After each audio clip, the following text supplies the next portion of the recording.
옆에 분이 인사합시다. 잘 오셨습니다. 은혜 받읍시다. 그릇을 들고라는 토픽으로 짐들며 웃고 근심하며 기뻐하라라는 제목으로 말씀의 은혜를 받고자 합니다. 여러분 이런 말을 다 들어보셨을 거라고 생각하는데요. 다리 떨지 마, 뭐 나간다? 다리 떨지 마, 복 나간다. 여러분 이 말을 우리는 자주 하고 또 듣고 혼도 나고 그랬지요. 이 말의 유래가 어떻게 된 줄 아십니까? 다양한 이야기가 있지만 이런 전설이 있다고 합니다. 이 전설이 이래요. 조선 선조 때 전주 고을에 김복락이라는 아들이 홀 어머니를 모시고 살았습니다. 그런데 평소 이 아들은 유난히 다리를 뜨는 버릇이 있습니다. 그래서 그날따라 이 복락이가 어머니가 저녁 식사를 하고 있는 중인데 대청마루에서 계속해서 다리를 떨고 있으니까 그 모습을 본 이 어머니가 너무 못마땅해서 복락이에게 한마디 합니다. 다리 좀 떨지 마, 복락아. 다리 좀 떨지 마, 복락아 라고 하니까 마침 복락이네 집을 지나가는 이웃의 그 소리를 듣고 다리 떨면 복이 나가는구나, 이거를 알고서 자기 집에 딱 가니 애들이 막 다리를 떨고 있거든요. 다리 떨지 마, 복 나가, 복 나간다. 이렇게 된 것이 전해져서 이 복락이가 다리 뜨는 바람에 저와 여러분이 지금까지 다리 떨면서 혼을 내고 혼을 당하고 맞고 하여튼 그렇게 된 거예요. 여러분 요즘에 의술과 과학이 발달해서 어떤 의사분이 나와서 이런 이야기를 해요. 밥을 먹을 때 또 밥 먹고 나서 다리를 많이 떨어줘야 된답니다. 그래야지 다리에 피가 잘 돌아서 중요한 거는 혈당이 떨어진대요.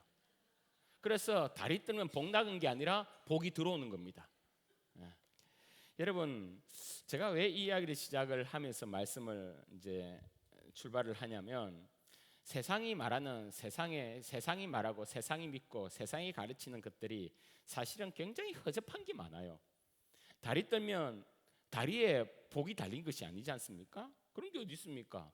그러면 다리 안 뜨는 애들은 복에 치여 살게요? 그렇지 않지요. 저는 오늘 예수 믿는 여러분들이 이 복락이 이야기처럼 우리가 속고 있는 것 중에 아주 중요한 것을 좀 강력하게 좀 찝어드리고 싶은 마음이 있습니다. 세상은 우리가 지는 짐을 가지고 뭐라고 합니까? 짐은 가볍다 합니까? 무겁다 합니까? 무겁다 하지요. 멍에는 쉽다 합니까? 어렵다 합니까? 어렵다고 하지요. 우리는 다들 그렇게 믿고 그렇게 느끼며 삽니다. 그런데 여러분 이게 다리 떨면 복 나가 이거와 똑같다니까요. 성경은 이야기합니다. 세상은 짐을 그렇게 이야기하지만 성경은 완전 다른 이야기를 하고 있습니다. 말씀을 보십시오. 나는 마음이 온유하고 겸손하니 나의 멍에를 메고 내게 배우라. 그래야면 너의 마음이 쉼을 얻으리니 이는 시작. 내 멍에는 내 짐은 가벼운. 짐은 무거운 게 아니라 가벼운 것이고 멍에는 어려운 것이 아니라 쉬운 것이라고 이야기합니다. 이것이 성경이 말하는 성도의 인생에서 마주하는 법칙이라는 거예요. 오늘 본문으로 한번 들어가 본다면 예수님께서 이스라엘 지역에 엄청 많은 무리들을 모으고 강연을 하고 계십니다. 그 당시 여러분 볼거리가 정말 얼마 있지 않는 AD 1세기경 인기 있는 쇼, 강연 이래 봤자 말 잘하는 서기관, 바리새인 그리고 몇몇 철학자들이 하는 강연들이 전부인 것입니다. 그런데 웬걸 한 청년이요, 예수라는 청년이 지금의 BTS처럼 가는 곳마다 사람들을 끌고 다닙니다. 말을 얼마나 잘하시는지 말 한마디가 정말 지루하고 알아듣기 힘든 철학자나 서기관들이 말하는 것과는 전혀 다른 차원이에요. 들으면 일자무식인 나도 이해가 쏙쏙되고 그냥 자신도 모르게 예수라는 청년의 말솜씨에 쏙쏙 빠져들어갑니다. 그런데 이분이 가끔씩 병도 낫게 하네요. 한 번씩 손 마른 자를 손을 펴게 하고 소경을 눈을 뜨게 하고 여러분 안전병을 일으키고 문둥병을 깨끗하게 낫게 하고 이런 불치병들을 기가 막힌 방법으로 낫게 하시는 기적을 보여주고 그야말로 이스라엘 온 나라에 이슈거리를 몰고 다닙니다. 그날도 주님께서 많은 무리를 모여 일상에 지친 그때 로마 치하에서 얼마나 괴롭힘을 당하는 서민들입니까?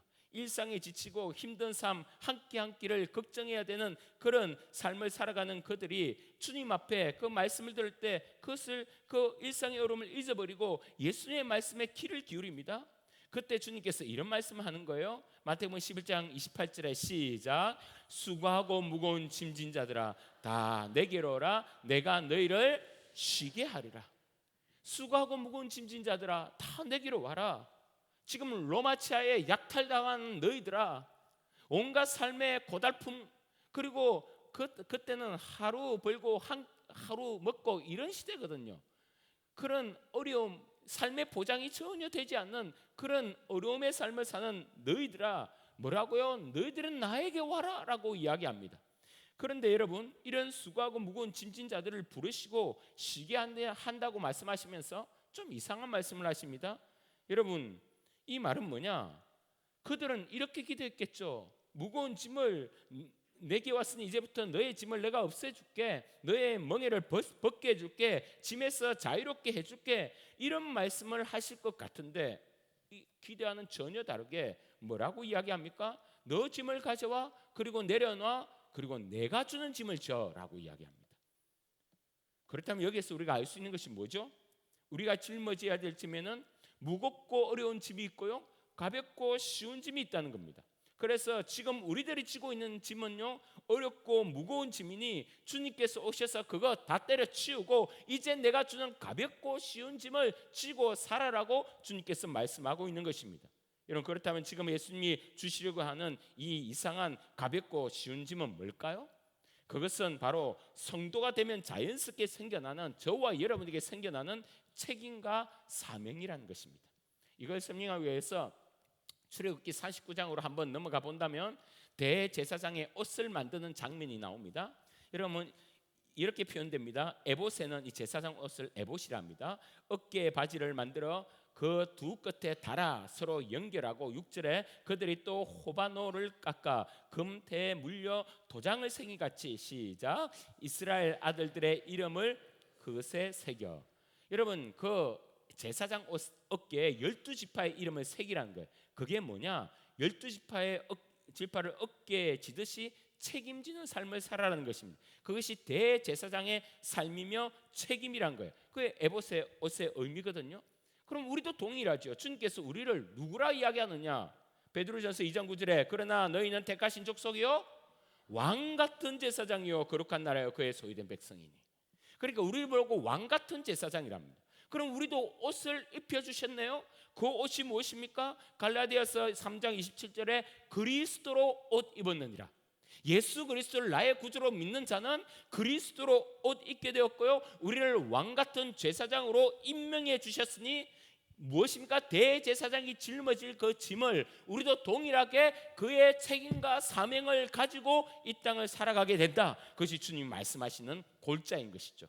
그래서 예수님이 새롭게 주시는 나의 멍에 나의 짐을 지고 살아라, 이 말은 너가 왕의 자녀가 되었으니 그 옷에 걸맞는 삶을 살아라는 것이고, 왕관의 무게를 짊어지라는 것이고, 이것이 바로 우리가 원하는 성화의 삶을 살아가는 것이죠. 그래서 내 곁에 십자가, 이것이 하나님이 주신 짐입니다. 그렇다면 이 하나님 주신 짐이 어떤 짐인지 우리가 오늘 살펴보고자 하는데요, 첫 번째 우리 한번 크게 읽어봅시다. 시작.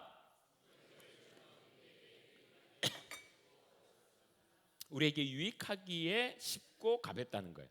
수고와 무거운 짐진 자들아 다 내게로 오라. 이렇게 우리를 부른 이유는 어렵고 무거운 세상 짐을 내려놓고 쉽고 가벼운 주님이 주신 짐을 주기 위함인데, 그래서 그 짐은 나를 성숙시켜 주신 짐이니, 나를 유익하게 하는 짐이니, 성장케 하는 짐이니, 축복의 짐이라고 이야기합니다. 여러분, 우리 아프리카에 이런 이야기가 있다고 아마 들었을 거예요. 급류를 지나갈 때 큰 돌덩어리를 들고 지나가라 라는 말이 있습니다. 왜 그렇습니까? 그것은 급류에 몸이 휩쓸려 떠내려가니 무거운 돌을 들고 가면 그 무게 때문에 안전하게 지나갈 수 있다는 거예요. 아주 지혜로운 이야기죠. 그러니까 짐은 무거운데 그 짐 때문에 급류라는 어려움을 이겨낼 수 있다. 그러니까 짐이 도리어 나의 생명을 지키고 나의 안전을 지킨다라는 의미가 있지 않겠습니까? 우리에게 주신 주님의 짐이 이렇다는 거예요. 그래서 예수님이 준 짐은 가벼운 거야 라고 역설적으로 말씀하고 있는 겁니다. 밖에서 볼 때는 무겁게 보여요. 때로는 우리가 짐을 질 때도 무겁게 느껴질 때도 있겠죠. 그러나 정작 그것을 들고 온전하게 우리가 그것을 붙들고 살아가면 그것은 가벼운 것이 되고 도리어 우리에게 행복을 주는 겁니다. 그래서 들다 보니 이게 축복이었구나. 주님이 주신 짐을 들다 보면 이게 복덩어리였네. 이것으로 내가 살아가고 있구나라는 것을 깨닫게 된다고 말씀하고 있는 것이죠. 그래서 주님이 주신 짐은요, 나에게 너무 딱 맞는 짐이고요, 나에게 너무 꼭 필요한 짐입니다. 물에 떠내려가지 않도록, 세상 급류에 떠내려가지 않도록 성도답게 살아가도록 주님이 주신 짐이니 여러분 그 짐을 회피하지 마시기를 주의 이름으로 축원합니다. 아주 고전적인 이야기가 있지요. 인도의 선다싱이라는 인도의 성자라고 불리는, 참 인도에도 예수님 잘 믿는 분이 있었던 모양입니다. 그가 겪은 경험을 이야기하는데 친구 둘이서 눈길을 걸어가는데 되게 추운 날이었답니다. 그런데 가는 길에 쓰러져 있는 죽은 사람을 발견합니다. 그러니까 옆에 있는 친구가 야 빨리 가자, 우리도 저렇게 죽겠다, 우리도 죽는다, 그렇게 이야기하는 거예요. 그러면서 선다싱이 주저주저 하니까 본인 혼자 가버린 거예요. 정작 선다싱은 죽어가는 그 사람을 내버려 둘 수 없어서 그것을 업고 내려갑니다. 무겁겠죠, 힘들겠죠. 그렇게 힘들게 한 발 한 발 내려가는데 한참 내려가 보니까 먼저 간 친구가요, 그 매서운 추위를 견디지 못하고 얼어 죽은 채 있는 것입니다. 그런데 자기는 괜찮거든요. 순다싱은 자신은 괜찮거든요. 보니까 자기 등에 엎여 있는 그 무거운 사람 때문에 추운 게 아니라 땀이 나는 거예요. 그 사람 때문에 도리어 몸이 뜨거워진 것을 봅니다. 무서운 추위를 이 사람으로 통해서 내가 견뎌내고 있구나라는 것을 깨닫게 된 거예요. 여러분, 성도가 된다는 것은 하나님의 자녀가 되고 하나님의 백성이 되고 주님이 나와 함께 한다는 것, 이거 얼마나 놀라운 특권이자 자격입니까? 그런데 또 하나의 축이 있다면 그 다른 축은 뭐냐? 성도로서 이 세상을 살아가기에 주를 위해 살아야 되는 책임과 사명이라는 짐을 주님이 여러분에게 주셨습니다. 이 짐은 여러분을 힘들게 하려고 주는 것이 아니라 이 세상의 급류에 떠내리지 않고 거룩하게 주님의 백성대로 살아갈 수 있도록 주시는 하나님의 축복의 짐이라고 주님 말씀하고 있는 것입니다. 그 짐 때문에 살아내는 거예요. 그 짐 때문에 지금 내가 안전하고 그 짐 때문에 내가 보람을 느끼게 되는 것입니다. 여러분, 그래서 주님 우리에게 말씀하시고 계십니다. 수고하고 무거운 짐진 자들아, 너가 성도라면 그냥 직장 다니면 안 돼. 너가 예수 믿는다면 내가 주는 짐을 져야 돼. 직장에서 남들이 하기 싫은 거 하나 더 해. 10분 더 일찍 오고 10분 더 늦게 가는 거야. 그래야 빛이고 소금이 될 거 아니야? 사업하면서도 장사하면서도 다들 하는 꼼수, 그거 당장 손해보더라도 정직하게 해야 되는 거 아닙니까? 식당에서도 먹던 반찬 다시 내어놓지 않고 직원들에게 갑질하지 않고 재료 하나하나에 정직하게 사용하고 좀 많이 벌면 내 호주머니에 다 넣지 않고 적은 금액이라도 구제하고 기부하고 정말 성도답게 살아가라고 주님께서 우리에게 남과 다른 짐을 주신 것입니다. 남들은 하지 않지만 그리스도인이라면, 적어도 주님의 백성이라면 그렇게 살아내야 된다고 이야기합니다. 여러분, 성도기에 교회 생활 해야 되죠. 그럼 여러분, 교회 생활, 주일마다 예배 드리는 거, 여러분 이거 사실 만만치 않는 짐입니다. 예수님을 딱 믿으면요, 주일날마다 교회에 와야 된다는 새로운 짐을 딱 가지게 돼요. 그래서 많은 불신자들이 이 짐 지기 싫어서 교회 출발 자체를 하지 않습니다. 주일이라는 멍에가 딱 매이잖아요. 자유하지 않잖아요. 사실 여러분, 주일뿐입니까? 때로는 내 시간, 내 돈, 내 몸, 내 마음을 들여서 어떤 부분이라도 섬겨야 될 부분이 있지 않습니까? 식당 봉사든 목장이든 교사든 찬양대든 수많은 우리가 섬길 곳이 곳곳에 있어요. 전도도 그렇죠. 먹사금 전도도 시간 내어 먹어주고요. 시간이 안 되면 전도 헌금통에 10,000원이라 넣고요. 시간 내어 새가족회 한 번 더 찾아가고 들어주고 인사하고 함께하고. 여러분, 성도가 되면 자연스럽게 생기는 짐들이 있습니다. 그런데 그 짐이 십자가 같은데 이게 져보면 쉽고 가볍네요. 이걸 제대로 져보면 하나님 역사를 경험하게 되네요. 여러분, 교회 안 밖에서 나를 희생하며 지는 짐, 사실은요, 여러분 지어보니 여러분 쉬운 게 아니죠. 여러분, 사실 쉬우면 짐도 아니지 않습니까? 다들 하려고 달려들지. 여러분, 쉽다면 제가 왜, 장로님들이 왜 찾아가서 이것 좀 섬겨주세요, 이것 좀 해주세요 그렇게 하겠습니까? 하다 보니 좀 힘들 때도 있죠. 그러니까 도망갈 때도 있는 것 아닙니까? 짐은 여전히 힘들고 무겁고 할 때마다 섬길 때마다 갈등이 있는 것이 맞습니다. 그런데 주님 우리에게 오셔서 잊지 말라고 하는 것이 뭐냐? 너가 지어진 그 짐 때문에 세상 급류에 떠내려가지 않는다고. 너가 지난 이 주일을 섬기는 주일 성수 때문에 너가 거룩을 지켜내며 세상에서 추위에 얼어 죽지 않는 것이라고 주님께서 말씀하고 있습니다. 할렐루야. 오늘 이 벌건 날, 봤죠? 바로 지금 벌겋다고 하잖아요. 토요일, 일요일, 월요일 달아서 여러분 이때 여러분 왜 여기 오셨습니까? 어디 가시지? 이때마다 우리가 갈등이 있지요. 오늘은 제껴? 오늘 어떻게 좀 해봐? 물론 뭐 휴가를 가서 지금 다른 곳에서 예배드리는 우리 성도들도 있을 겁니다. 그런데 그런 거 말고 여러분, 그런데요, 이 빨간 날 중간에 고기 이 토막 같은 이 중간 토막을 딱 잡는 이유는 여러분 이걸 딱 잡아야지 급류에 흔들리지 않다니까요. 이거 딱 잡아야지 여러분 추위에 꽁꽁 얼지 않는다니까요. 하나님이 이것 때문에 여러분을 살려주고 계심을 믿으시기를 바랍니다. 여러분, 성도는 언제까지 생명을 연장하며 사는 줄 압니까? 지난주 엘리야를 보았잖아요. 엘리야가 죽고 사는 문제 나이가 들어서가 아니었어요. 하나님의 부름을 받고 갔는데 왜? 사명을 다했기 때문에 간 거예요. 사명을 다했기 때문에. 다시 말해 성도는 사명 다할 때까지 죽지 않습니다. 모세가 사명 다한 것, 그의 사명이 뭐죠? 이스라엘 백성을 광야에서 가나안 땅까지 이끌어내는 것.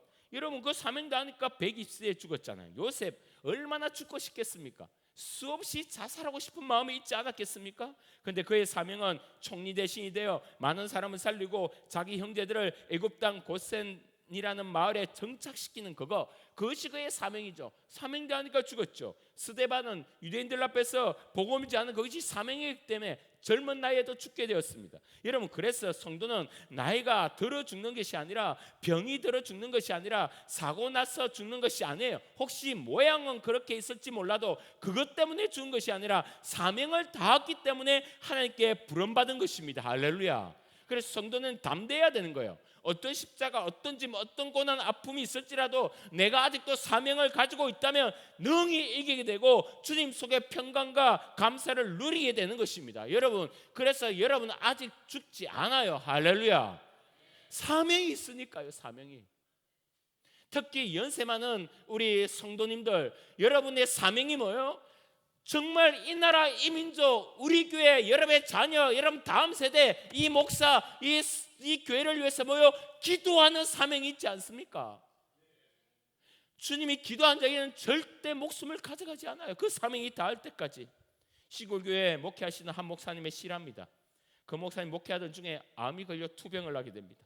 큰 수술하고 치료를 받는데 병세는 점점 깊어져서 더 이상 병원에서는 해줄 게 없다고 이야기하며 이제 치료를 마무리하게 됩니다. 목사님이 너무너무 힘들고 이 몸이 힘들고 어려워서 이제 목회는 그만두고 시골집으로 이제 들어가 요양을 하게 되는데 밤마다 통증 때문에 잠이 오지 않는 거예요. 주님이 내게 맡기신 이 사명을 내가 감당하지 못한 것, 또 그 부분에 대해서 죄책감이 있어서 또 잠이 오지 않는 것입니다. 그런데 어느 날 한밤중에 누워 계시는데 목사님 미닫이 문 저 건너편으로 그림자가 보이더랍니다. 대체 이 시간이 누굴까? 이제 나를 데리러 온 모양이구나. 그렇게 생각하고 있는데 역시나 미닫이 문이 드르륵 열리면서 사람이 다가옵니다. 가까이 와보니까 예수님이더랍니다. 순간 마음속에 아니 예수님, 나 같은 이 부족한 종을 직접 데리러 오셨습니까? 그렇게 말씀드리는데 주님이 아랑곳하지 않고 그 목사님의 윗옷을 탁 올리더니 이렇게 2번 3번 문지러 주더랍니다. 그런데 주님의 손이 닿을 때 그 손길이 얼마나 따뜻하고 얼마나 포근하고 얼마나 편안한지 눈물이 비오듯이 흘러내려오는데, 그렇게 한참 울다가 정신을 차려보니까 주님의 모습은 어디론가 사라져버리고 갑자기 배가 고프더랍니다. 그래서 그 자리에서 벌떡 일어나 사모님을 깨웠어요. 여보 일어나봐, 내 지금 배고파, 밥 줘. 아니 평소 차려준 밥도 먹지 못하는 목사님이 밥 달라고 그 새벽에 자기를 깨워 밥 달라고 하니까 그 사모님이 놀라서 급하게 밥상을 차려 목사님에게 드렸더니 목사님이 뚝딱 한 거를 먹어 치우는 거예요. 사모님 그걸 보고 얼마나 감사하고 감동이 되고 놀랐는지 말을 잊지 못하고 옵니다. 그 길로 목사님이 완전히 회복되어 다시 교회로 돌아가 사역을 했다는 이야기예요. 여러분, 그 짐을 다 지고 그 사명을 다 해야 죽는 것입니다. 그래서 주님이 주신 그 짐, 그 멍에는 그것은 우리의 목숨줄인 거예요. 그래서 아직 사명이 남았다면 여러분 걱정하지 마시고요, 힘써 주의 사명을 잘 감당하시길 주의 이름으로 축원합니다. 여러분의 태인 집은요, 여러분에게 딱 맞는 짐이고요, 여러분의 메인 거맹에는요, 여러분에게 너무너무 필요한 멍에라고 주님이 말씀하시니 저와 여러분은 그 짐을 지고 멍에를 메고 뭐 하라고요? 기뻐하며 감사하며 살아라고요. 여러분, 그래서 성도라면 웃으셔야 돼요.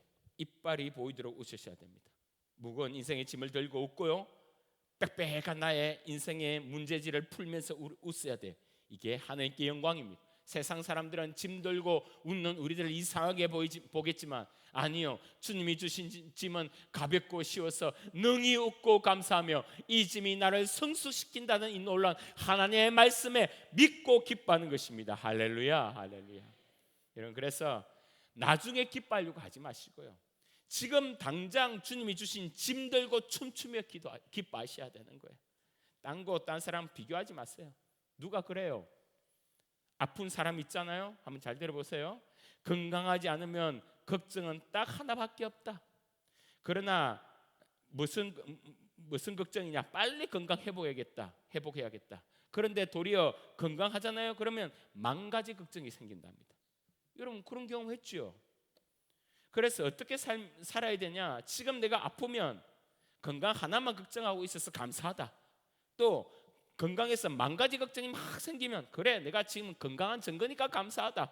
그래서 아파도 감사, 건강해도 감사, 그렇게 감사해야 된다라는 것이 이 말의 포인트입니다. 이 프레임을 딱 가지고요, 여러분 진짜 움직이는 것만 잘해도 소원이 없겠다, 이런 사람들이 얼마나 주변에 많은지 몰라요. 그래서 지금 저와 여러분이 만 가지 걱정을 가지고 있다. 그러면 걱정하면서 감사해야 되는 거예요. 걱정하면서. 제가 이 이야기를 들으면서 이 건강이란 짐, 이게 주님이 주신 짐과 너무 똑같이 적용이 되더라고요. 우리가 예수 믿으면요, 우리에게는 하나의 짐이 덜컹 생기는데 그게 뭐냐면 복음에 대한 짐입니다. 내가 예수 믿고 구원받고 천국 갔는데 어떻게 내 사랑하는 가족, 내 사랑하는 이웃, 내 사랑하는 지인들을 두고 그냥 보겠냐 말입니다. 그래서 이 복음에 대한, 전도에 대한 짐이 그냥 자연스럽게 생기는 것이 그리스도의 삶인 거예요. 그런데 여러분, 이 영혼에 대한 짐을 딱 가지게 되면요, 세상 만 가지 걱정이 사라져요. 이상하죠? 이 영혼에 대한 짐을 내 어깨에 딱 매면요, 이상해요. 어느 순간 돈 걱정이 사라지고 관계 걱정이 사라지고 자리에 대한 걱정, 건강에 대한 걱정이 옅어지는 것을 경험합니다. 저는요 자주 그것을 경험해요. 전도 대상자를 두고요, 저분을 교회에 데려오겠다라고 생각이 들면 그 생각에 딱 사로잡히면요, 사실 저도 그 짐이죠. 멍해죠. 전도 대상자 자주 찾아가야 되고 그분을 위해 기도해야 되고 늘 그 사람을 생각해야 되고 어쩔 때는 마누라보다 더 많이 생각해요. 그렇게 돼야 된다니까요. 그래, 이상해요. 그런데 이 더 이상한 것은요, 다른 걱정들이 사라져요. 다른 근심들이 잘 생각이 안 된다니까요. 저도 우리 아이들을 두고 걱정하지요. 저도 돈을 한 번씩 걱정하고 건강 걱정이 되고요, 특히 교회를 두고 이것저것 걱정이 많을 때가 있어요. 그런데 전도하면요, 그 마음을 주님께 딱 드리면요, 만 가지 걱정이 사라지는 거예요. 여러분, 제가 직접 경험했다니까요. 아니, 지금도 경험하고 있다니까요. 정말 이 말씀이 맞아요. 그래서 저와 여러분이, 목사님이 교회에서 계속 전도하는 게 여러분에게 더 큰 짐을 주기 위해서가 아니라 이 짐을 지면 세상 만 가지 걱정이 없어지기 때문에 주님을 믿으시기를 주의 이름으로 축원합니다. 그래서 여러분, 이 팁을 딱 가지셔야 돼요. 내가 요즘에 머리가 복잡하다. 그러면 여러분 뭐 해야 된다고요? 교회 와서 전도지 딱 들고요, 밖으로 나가면 돼요. 그러면 세상 만사 걱정이 싹 사라진다니까요. 저 혼자 지금 떠드나?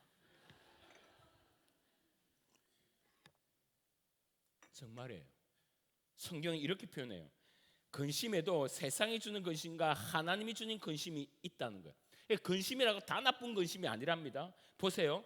주님이 주신 짐, 하나님의 뜻대로 하는 근심은 어떤 근심이냐? 고린도서 7장 9절에 너희가 하나님의 뜻대로 근심하게 된 것은 시작 우리에게서 아무 해도 받지 않게 하려 함이라. 하나님의 뜻대로 하는 근심은 후회할 것이 없는 구원에 이르게 하는 회개를 이루는 것이요, 세상 근심은 사망을. 그래서 하나님이 주는 근심이 뭡니까? 말씀을 순종하고자 하는 근심, 회개하고자 하는 근심, 영혼 구원하고자 하는 근심, 이런 것을 하면 근심이 생기죠. 그런데 이 하나님의 뜻대로 하는 근심은 어떻게 된다고요? 전혀 우리에게 해가 없대요. 근심인데. 후회할 것이 없대요. 근심인데. 회개하여 구원에 이르게 한대요. 근심인데. 그래서 주님이 주신 근심은요, 우리에게 기쁨과 감사를 주는 거예요. 너무나 뉘앙스가 비슷하지 않습니까? 짐인데 가볍고, 멍인데 쉽고, 근심인데 뭐라고요? 감사를 느낀다고요. 여러분, 이건 말장난이 아닙니다. 정말 맞습니다. 다리 떨지마 복나가가 아니라 다리 떨면 뭐 떨어져? 혈당 떨어져. 똑같아요. 짐을 지면 무거운 것이 아니라 짐을 지면요 가벼워진다니까요. 한번 져봐야 된다니까요. 그래서 여러분, 우리가 세상 살 때 울 일이 참 많지요. 수천 수만 가지 걱정이 내 마음을 딱 막히게 하지요. 앞뒤 좌우 날 힘들게 하는 문제투성이고, 집에 가도 문제고, 직장 가도 문제고, 자녀 봐도 문제고, 학교 가도 문제고, 오만 세상 만 가지의 문제 가운데 벗어날 길이 없어요. 그런데 주님 뭐라고 합니까? 제대로 근심해, 제대로 짐을 져봐, 제대로 멍에를 매. 그러면 너가 가지고 있는 세상 만사의 모든 것임에서 자유하게 될 거야. 주님의 놀라운 메시지를 받고 믿으시길 주의 이름으로 축원합니다. 그래서 오늘 여러분에게 주는 이 근심이자 이 짐 뭡니까? 여러분, 말씀을 설교를 주일날 들으면요, 때론 짐처럼 딱 느껴질 때가 있어요. 왜? 순종해야 되는 이 말씀이니까요. 때론 무겁고 어려울 때가 느껴질 때가 있죠. 그런데 이 하나님의 짐을 딱 받아요. 그러면 이 말씀 중에 주님께서 한 번씩 감동을 탁 줄 때가 있어요. 말씀 중에 딱 걸리는 말씀이 있어요. 그럼 이거 하란 말이야? 그럼 이거 순종하란 말이야? 이렇게 하란 말이야? 이렇게 주님이 감동 주시는 짐을 탁 줄 때가 있어요. 그럼 그 짐을요 어떻게 해요? 들고 교회에서 두고 집에 가는 것이 아니라 그걸 들고 집까지, 직장까지, 사회까지, 여러분 이웃까지 들고 그 짐을 들고 살아가다 보면, 순종하고자 열정을 내다 보면 어느 순간 그 짐이 여러분의 삶을 자유하게 하고 세상의 급류에서 붙들어 주시고 그 짐으로 통해서 평강과 감사가 넘쳐나게 될 것입니다. 할렐루야. 그래서 여러분, 짐질 때 뭐 해야 되느냐? 이거 하나의 팁인데요, 내가 짐을 질 때 습관 하나가 있어야 돼요. 무슨 습관? 이 짐이 세상이 주는 짐인가? 하나님이 주신 짐인가? 확인하셔야 돼요. 내가 짐을 들고 있어요? 이 짐을 여러분 보면서 이게 세상이 주는 짐이야? 아니면 이게 주님이 주신 짐이야? 주님이 주신 짐이라 확인되면요, 여러분 이 짐을요 담대히 치고 갈 수 있습니다. 마태복음 6장 26절에 뭐라고 표현하냐면, 공중의 새를 보라, 심지도 않고 거두지도 않고 창고에 모아 들이지도 아니하되 너희 하늘 아버지께서 기르시나니 너희는 이것들보다 뭐 하지 아니하냐? 귀하지 아니하냐? 가면요 붉은 것이 보십시오. 붉은 것이 시작. 들의 백합화가 어떻게 주님께서 다 물, 햇빛 다 주신다는 거예요. 알아서 자란다는 거예요. 그러면서 제일 마지막에 무엇이라고 이야기합니까? 하물며 너희일까 보냐 믿음이 작은 자들아, 염려하는 너희들아, 걱정하는 너희들아. 여러분, 주님이 주신 짐은요 그런 게 아니에요. 예를 들어 누가 재벌집에 시집을 갔다고 합시다. 시집을 갔는데 신부가 옛날 살던 가락이 있어. 그래서 매월만 되면 걱정을 해요. 다음 달에 전기세 오르면 어떡하지? 차 타고 가면서 기름값 오르면 어떡하지? 쌀값 오르면 어떡하지? 관리 보고 덜컹 가슴이 내려앉고 이러면, 여러분 이렇게 살아가면 그 재벌 남편이 얼마나 답답하겠습니까? 무슨 이런 걱정을 하냐? 그 걱정을 없애는 방법이 뭐죠? 전세비를 어떻게 아낄까? 이런 비법을 알아내는 겁니까? 값싼 주유소를 찾아가는 겁니까? 몇천 원 더 싼 마트를 알아보는 겁니까? 아니죠. 그냥 내 옆에 있는 그 남편을 생각하는 거예요. 내 남편이 누구인가? 내 남편 어떤 사람인가? 내 남편은 재벌이지. 그렇게 될 때 우리가 가지고 있는 모든 염려는 사라지게 되는 거예요.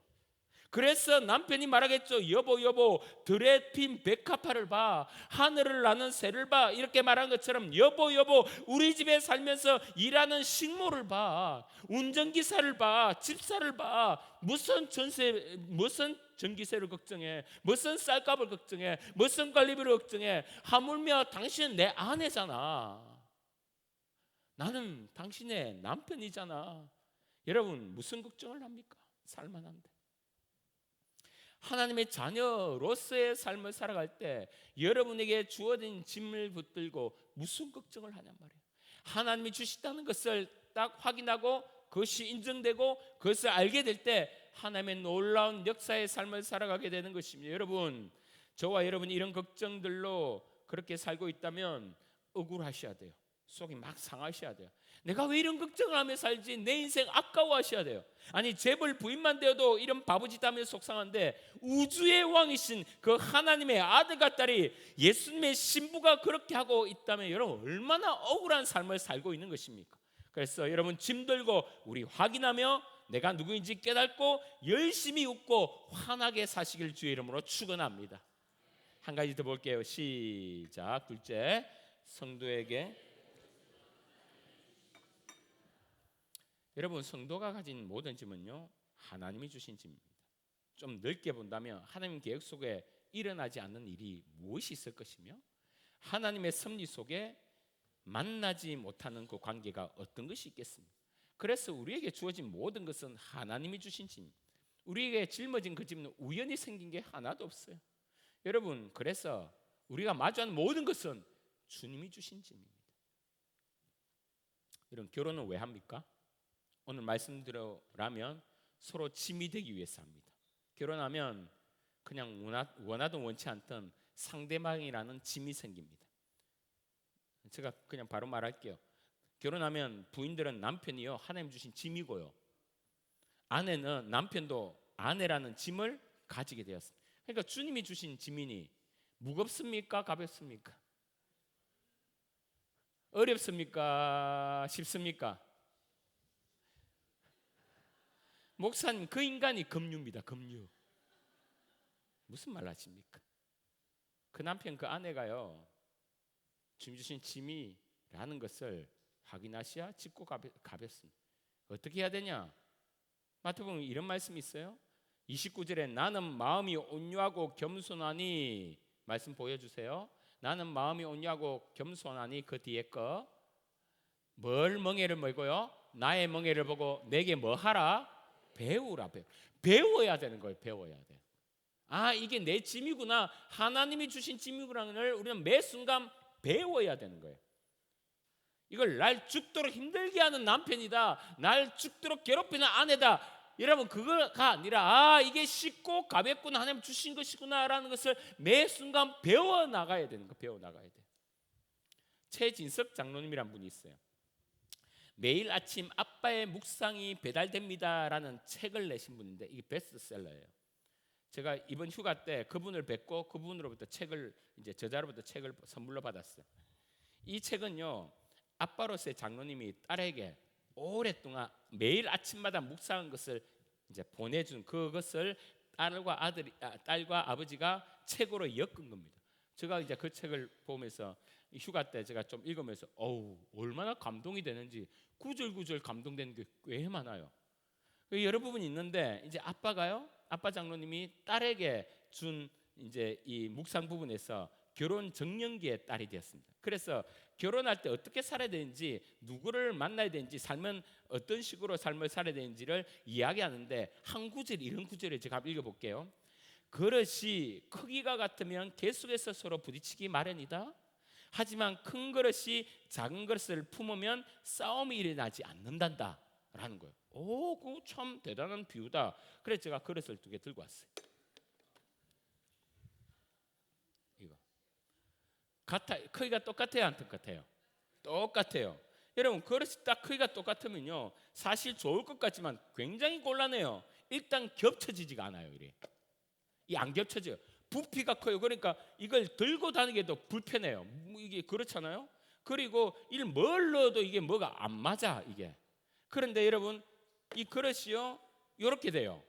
그럼 이 그릇이 요 안에 쏙 들어가죠. 작은 그릇이. 그러면 여기는 밥 넣고 여기는 김치 넣고, 밥 넣고 김치 넣고 아니잖아요. 밥 넣고 김치 넣고. 그러니까 그릇이 하나는 크고 하나가 작으면요 잘 겹쳐지고 들고 다니기도 편하고 다양하게 쓸 수 있고 아주 편리하게 된다는 거예요. 여러분 그러면서 남녀 결혼하면 이렇게 살아야 된다라고 아버지가 딸에게 이야기를 하는 겁니다. 근데 요즘 젊은 남자 젊은 여자 어떻게 삽니까? 요즘 젊은 부부들 어때요? 같이 살면서 뭐 맞춘다고? 크기 똑같이 맞는다고 정신이 없어요. 둘 다 똑같아야 된다는 거예요. 가사 분담 똑같이. 너 설거지 나 청소. 설거지하면서 또 청소하면서 뭐가 더 힘들지? 내가 더 손해보는 거 아니야? 이거 크기 안 맞는 느낌인데 불만인 거예요. 육아 분담 똑같이. 이거도 너 분유봉 씻어 나는 기저귀 갈게. 그러면서 갈면서 내가 더 손해보는 것 같거든. 냄새나고. 크기를 자꾸 조율하는 거예요. 그러니까 불만인 거예요. 공동 통장 안에 넣자. 너 한 달에 너도 100만 원 넣고 나도 100만 원 넣고. 근데 나는 300만 원 벌고 너는 200만 원 벌면 똑같이 100만 원 넣으면 뭐가 좀 이상한데 이 비율로 따져야 되나? 엑셀 넣고 뭐 하고 스트레스 받는 거예요. 친정 시댁 추석이면 시댁부터, 설날이면 친정부터, 올해는 처가, 내년에는 시댁. 참 불편하게 살지. 근데 그게 공평한 듯 삽니다. 여러분 이렇게 사는 게 행복할까요? 아니 어떤 부분에서는 지혜로운 부분이 있어요. 그걸 전부 다 통 잡아서 아이고 신세대들 너 엉망이야 이렇게 이야기한 게 아닙니다. 제가 지금 말하고 싶은 것은 부부는 서로 더 많은 짐을 지고 더 무거운 멍에를 메려고 결혼한 거예요. 내가 더 많이 하고 내가 더 커서 품고 그래야 이 짐이 쉽고 이 짐이 가벼워서 이 부부가 이렇게 행복하게 살아갈 수 있는 거예요. 그런데 크기 맞춘다고 하면요 정신없어요. 너무 힘들어요. 너무 불편해요. 오늘 이거 뭐 5천짜리입니다. 너무 성경은 뭐라고 합니까? 성경은 부부는 뭔 몸? 한 몸이라고 해요. 그러면 내가 더 하면, 그래서 내가 더해서 너가 덜 하게 되면 내가 행복해지는 거예요. 왜? 너라는 내 몸이 편하니까. 내가 더 손해보고 너가 더 이익 보면 내가 더 행복해지도록 주님께서 만들어 놓으신 거예요. 근데 부부가 크기가 다른 존재로 주님께서 만들어 놓으셔서 내가 돈을 더 많이 벌고 더 상대방을 더 많이 주면 행복하게, 내가 가사일을 더 하고 더 섬기고 하면 더 행복하게, 내가 커서 그 사람을 품고 그 사람이 더 큰 거리 되어서 그 속에 쏙 들어가면 더 행복하게, 서로가 포개져서 행복을 느끼게 만들어 놓으셨어요. 그런데 여러분 보면 불만이 뭐죠? 저게 여러 가지 우리는 이런 불만들을 많이 듣지 않았습니까? 내가 짐을 더 많이 지고 살아서 미치겠어요. 내가 더 큰 멍에를 쥐고 메어서 짜증나 죽겠어요. 여러분 이것이 우리들의 삶 아니겠습니까? 여러분 주님이 주신 짐이에요. 여러분의 남편, 여러분의 아내, 여러분의 자녀, 여러분의 일터, 여러분의 관계, 여러분의 교회, 우리들의 섬김, 모든 것들이 주님이 주신 짐이며 근심입니다. 말씀 읽고 한 부분 이야기하고 말씀을 맺을게요.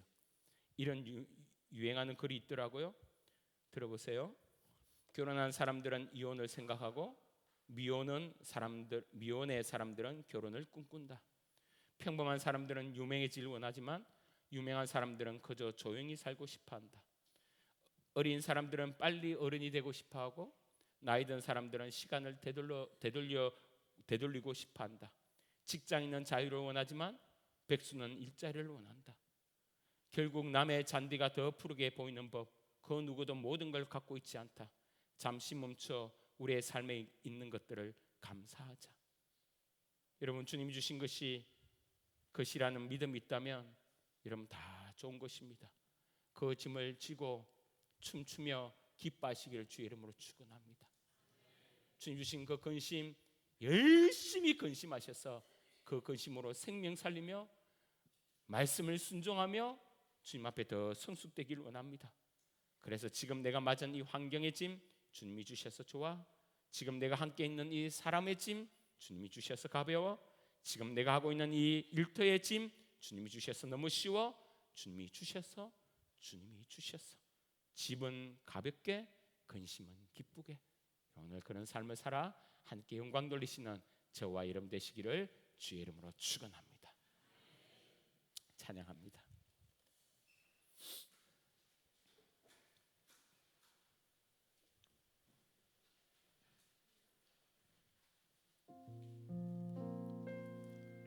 아무것도 두려워 말라. 주 나의 하나님이 지켜주신다. 놀라지 말라, 겁내지 말라. 주님 나를 지켜주신다. 내 삶에 짐이 있습니다.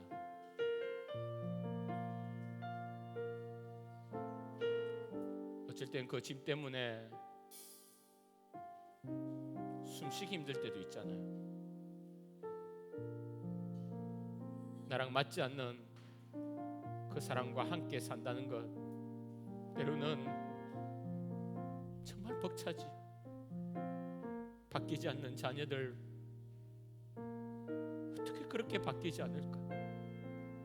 여전히 고집 부리며 엉뚱한 곳으로 가는 그 자녀들 볼 때 괴롭고 힘듭니다.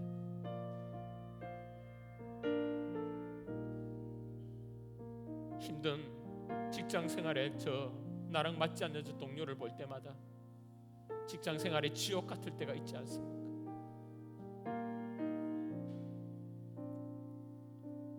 그런데 여러분, 주님이 주셨다면 믿겠습니까? 하나님 허락하셨다면 믿겠습니까? 출발은 거기서부터. 주님이 그 짐으로 나를 성숙시키시고 주님이 그 짐으로 하나님의 기쁨을 맛보게 하고, 오 짐이 가볍네, 오 짐이 쉽네, 근심이 기쁘네. 이 놀라운 역설의 삶을 여러분이 한번 살아보셔야 돼요. 그래서 그럼에도 불구하고 하나님께 영광 돌리는 삶을 여러분 살아보셔야 돼요. 여러분, 세상 사람들은 흉내도 내지 못하는 짐을 붙들고 춤추는 인생, 멍에를 물고 기쁨에 노래 부르는 인생, 여러분 그런 멋진 인생을 주님이 준비해 주셨어요. 그거 붙들고 주님을 확인하셔야 돼요. 짐을 보고 짐만 보면 무너져요. 짐만 보면 괴롭다니까요. 그런데 짐을 보고 주님을 확인하라, 주님을 확신하라니까요. 그러면 하나님의 영광 가운데 이겨낼 수 있고, 그 짐으로 내가 검리에서 떠나지 않고 그 짐으로 내가 성숙됨을 깨닫는 놀라운 은혜를 경험하게 되는 것입니다.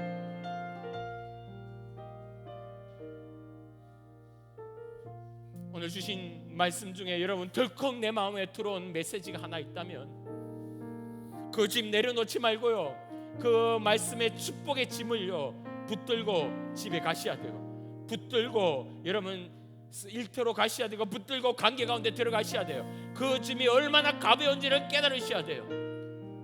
하나님의 역사가 있을 겁니다. 주의 축복이 있을 거예요.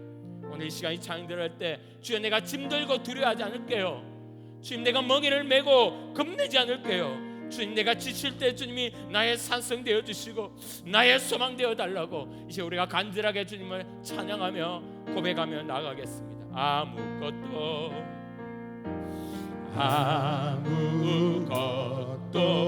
두려워 말라. 주 나의 하나님이 지켜주시네. 놀라지 말라, 겁내지 마라. 주님 나를 지켜주시네. 주님 나를 지켜주시네. 아무것도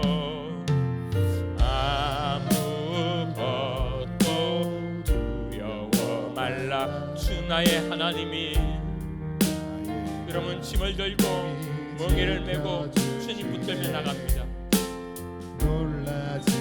겁내지 마라. 주님 나를 지켜주신다. 여러분 가슴에 손을 얹고 한번 찬양합니다. 내 맘이 힘에 겨워, 내 맘에 힘에 겨워 수고하고 무거운 짐진 자들아, 주님 나를 지켜주시네.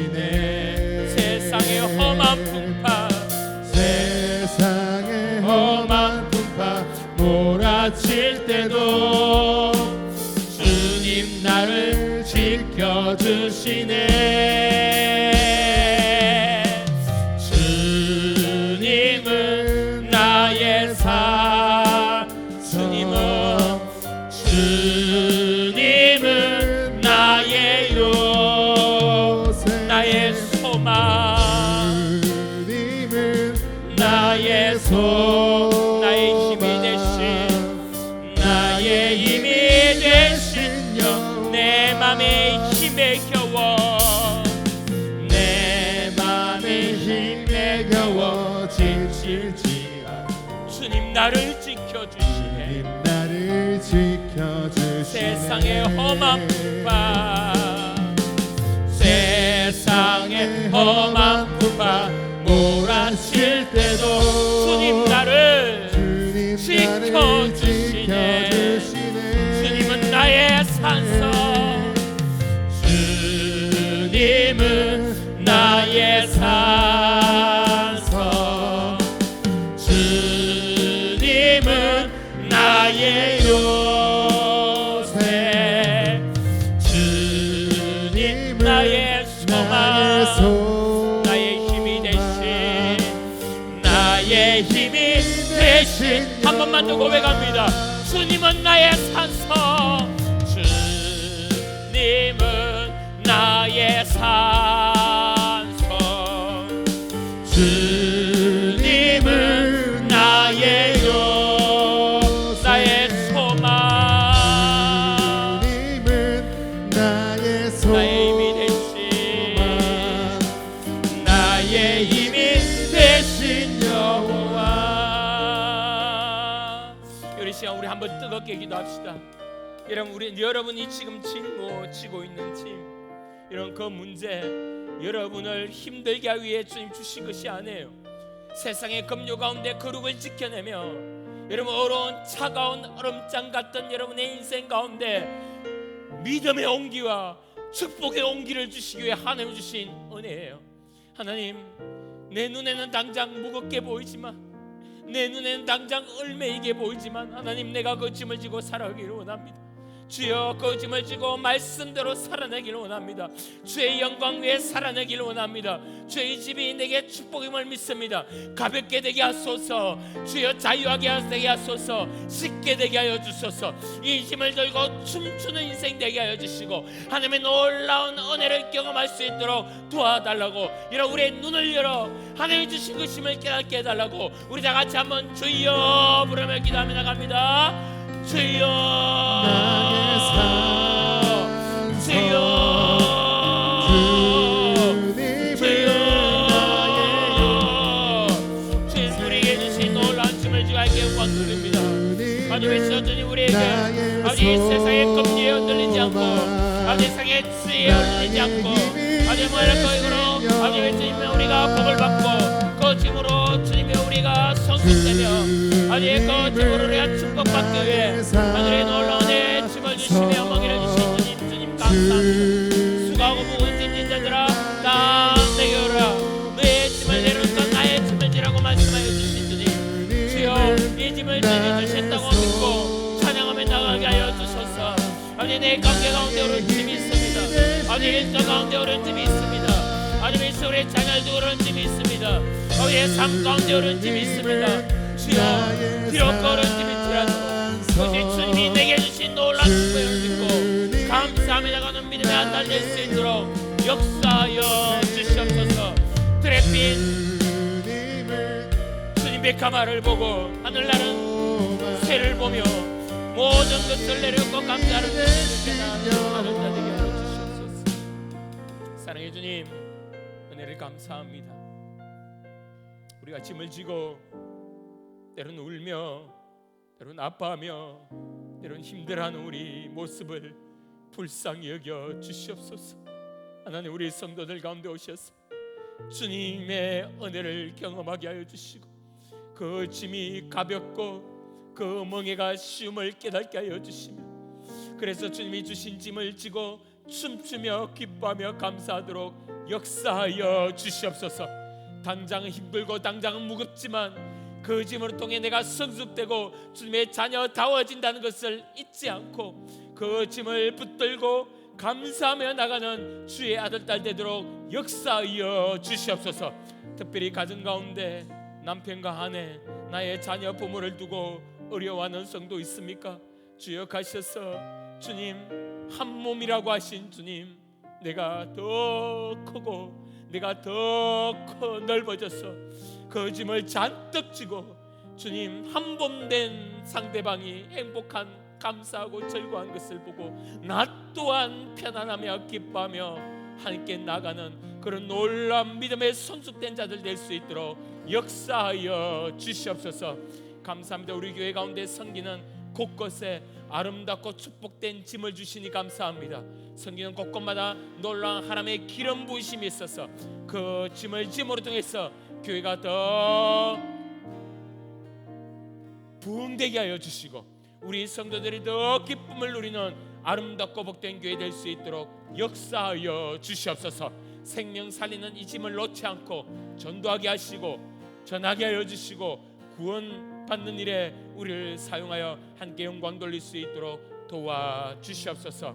귀한 것 주심을 감사하여 주님께 헌금 드린 주님 아들 딸들에게 축복하여 주시사 주님 복되게 하여 주시고 번성케 하여 주시고 주님 경제에 귀한 은혜도 더하여 주시고 특별히 아픈 자들 가셔서 위로하여 주시며 치유하여 주시고 여호와 라파의 하나님을 경험할 수 있도록 도와주시옵소서. 감사드리고 예수님 이름으로 기도합니다. 아멘.